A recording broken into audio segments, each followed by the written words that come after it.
महत्वपूर्ण खबर का। और अब बात पश्चिम बंगाल की, जहां एसआईआर की प्रक्रिया लगातार जारी है और जल्द ही फाइनल वोटर लिस्ट भी जारी की जाएगी। हालांकि इससे पहले शुरुआती ड्राफ्ट रोल प्रकाशित हुआ और जिसमें तभी लगभग अगर हम देखें तो 58 लाख नामों की को इस लिस्ट से, इस सूची से बाहर कर दिया गया था।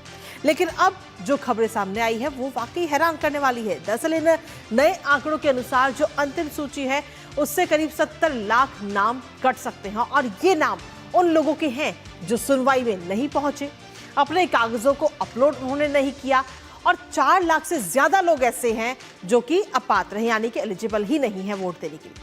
अब ये खबर जैसे ही फैली तो राज्य में प्रशासनिक और राजनीतिक सरगर्मियां बढ़ गई। आपको यह भी बता दें कि अंतिम वोटर लिस्ट जो है वो आएगी 28 फरवरी को। करेंगे चर्चा अपने संवाददाता से और जानेंगे लेटेस्ट अपडेट। उससे पहले आपको दिखाते हैं कटेंगे 70 लाख वोट।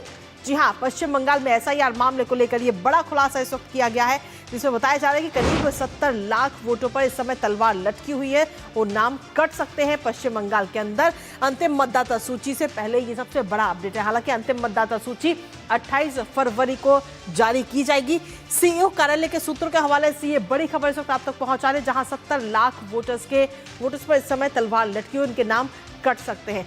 इसके साथ ही आपको बता दें कि एएसडीडी सूची के आधार पर 58 लाख नाम जो है वो पहले ही हटाए गए थे और अब 12 लाख और नाम कटने के कगार पर है। और ये वो लोग हैं जिन्होंने अपने डॉक्यूमेंट जमा नहीं किए या फिर सुनवाई केंद्र पर भी वो लोग नहीं पहुंचे या फिर वो वोट देने के लिए एलिजिबल ही नहीं है। क्या कुछ है ताजा आंकड़े, एक बार फटाफट से उन पर भी नजर डाल लेते हैं। दरअसल ताजा आंकड़ों की अगर हम बात करें तो 4,44,970 ऐसे मतदाता हैं जो कि अपात्र हैं, यानी कि एलिजिबल नहीं है वोट देने के लिए। इसके अलावा 1,14,772 ऐसे मतदाता जिन्होंने अपने दस्तावेजों को अपलोड ही नहीं किया है और साथ ही 7 लाख ऐसे मतदाता जो कि सुनवाई में अनुपस्थित रहे, सुनवाई में पहुंचे ही नहीं और इसीलिए ये कहा जा रहा है कि इनके नाम अब कट सकते हैं। 28 फरवरी को सीधे तौर पर हम देखें तो ये वोटर जो फाइनल अंतिम वोटर लिस्ट है वो जारी की जाएगी और इस लापरवाही पर सीईओ की तरफ से भी सफाई भी इस समय दी गई है। दरअसल ये कहा गया कि दस्तावेज निपटारे का काम ईआरओ और एईआरओ पर पूरी तरह से निर्भर है। फिलहाल अंतिम सूची अभी तैयार नहीं है, 28 तारीख है और 28 तारीख को ये अंतिम सूची सामने आएगी और इलेक्शन कमीशन से हालांकि समय बढ़ाने का अनुरोध भी किया जा सकता है, क्योंकि अगर एन वक्त पर 28 तारीख तक अगर ये लिस्ट तैयार नहीं होती है तो 21 फरवरी को दस्तावेज निपटारे की अंतिम तिथि है। डीएम के पास में 4,66,000 दस्तावेजों का सत्यापन अभी बाकी है और 30 लाख दस्तावेज फिर दोबारा से जांच के लिए भेजे जाएंगे। और इसी पर ताजा अपडेट लेते हैं। हमारे साथ में हमारे सहयोगी सौरभ दत्ता इस समय जुड़ गए, सीधा उनका रुख करेंगे। सौरभ, क्या कुछ ताजा अपडेट है आपके पास में, क्योंकि जब पहली लिस्ट आई तो उसमें 58 लाख नाम पहले ही काट दिए गए और अब 12 लाख नामों पर और तलवार लटकी हुई है। कृतिका, देखिए जो फिगर हमारे दर्शकों को हम बता रहे हैं कि पश्चिम बंगाल में 70 लाख के आसपास, आप कह सकते हैं कि 70 लाख पार कर चुके हैं। तो वो फिगर तो अभी तो जो फिगर्स आ रहे हैं सामने, इससे तो पता चल रहा है कि 70 लाख से ज्यादा लोगों का नाम नहीं रहने की संभावना है।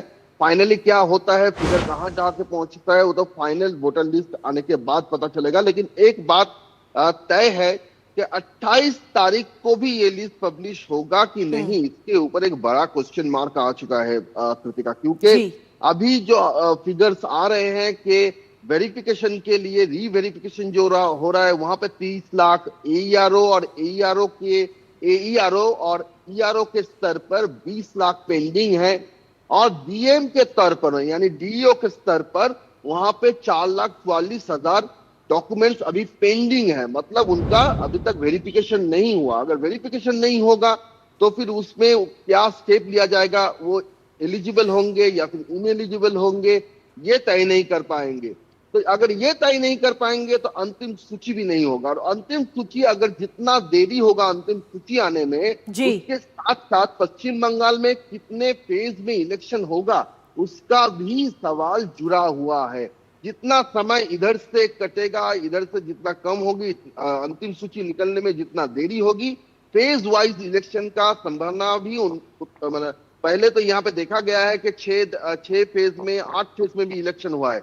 इस बार ऐसा लग नहीं रहा है। लग रहा है कि 2 या 3, और अगर हाथ में समय नहीं रहा क्योंकि मई महीने के पहले वीक से पहले इलेक्शन को कंडक्ट पूरा करना जरूरी है। तो फिर एक फेज पे भी इलेक्शन बंगाल में हो सकता है, ऐसी संभावना है, ऐसी अटकलें लगा रहे हैं। अब इसको टीएमसी कैसे देखती है? अगर यहाँ पे 1 या 2 फेज में इलेक्शन होता है, उसमें टीएमसी क्या खुश होगा, या फिर टीएमसी भी चाहती होगी कि इस 4 या 5 फेज में हो? ये क्यों मैं बता रहा हूं, क्योंकि अगर 4, 5 या फिर 6, 7 में हो तो टीएमसी का फायदा ये है, उनके एक एरिया के जो मशीनरीज है वो दूसरे एरिया में वो शिफ्ट कर सकते हैं। यानी भांगर में जैसे जो एरियाज में वहां के जो वोट मशीनरीज है, जो वोट करवाते हैं, जो बंगाल में हिंसा के कारण है, वो लोग चले जाएंगे 5th फेज में नदिया, फिर 6th फेज में चले जाएंगे कोच बिहार जी, वो रास्ता बंद हो जाएगा। तो आगे चल के देखना पड़ेगा कि क्या होता है। जी चलिए, आप इस पर अपनी नजर लगातार बनाए रखिएगा। फिलहाल बहुत बहुत शुक्रिया सौरभ, तमाम जानकारी हमारे साथ साझा करने के लिए।